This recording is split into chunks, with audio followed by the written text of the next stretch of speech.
My fellow Jamaicans at home and in the diaspora, thank you for allowing us into your home to greet you again this Christmas.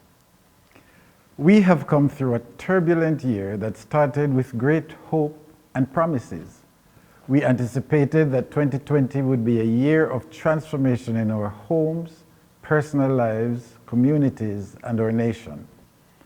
Unfortunately, that was not the reality, because by the end of the first quarter, the dreaded COVID-19 pandemic had hit our shores, radically altering our lives in unexpected and undesirable ways. But we rose to the challenge, and initially we did well in keeping down the infection and death rate by adhering to the protocols of social distancing, sanitizing, wearing masks, adhering to curfews, among other things.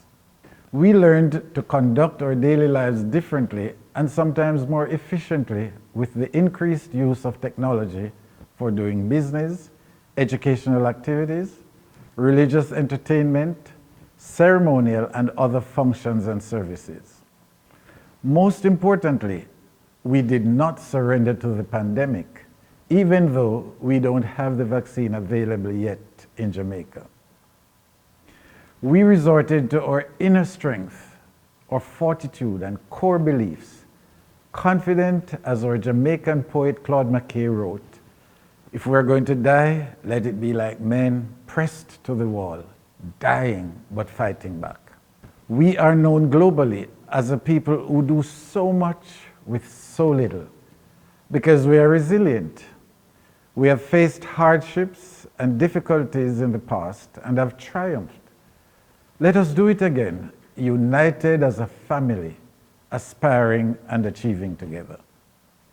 This past year, we saw challenges bringing out the best in our people, in our companies, groups, NGOs, entertainers, and the government. All found ways to help people who lost jobs, needed food, health, educational supplies, and instructions.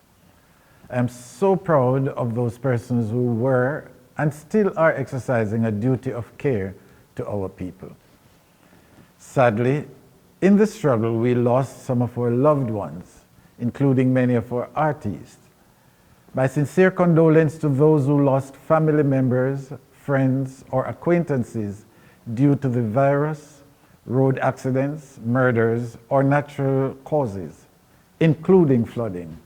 For those who are still rebuilding their lives, I ask that neighbors, family, friends, and corporate Jamaica lend a helping hand as we continue to demonstrate that truly we are our brothers and sisters' keeper. I will always believe in the goodness of our people, and I encourage everyone to continue to believe in Jamaica, and despite the challenges, let us never give up. As we gather in our homes or our groups, let us remember that out of adversity comes opportunity. Opportunity to know each other better, to deepen family bonds, play together, pray together, or do what we do best, together. Lady Allen joins me in wishing each one of you a peaceful, sober, reflective, and safe holiday season. God bless you, and God bless Jamaica, land we love.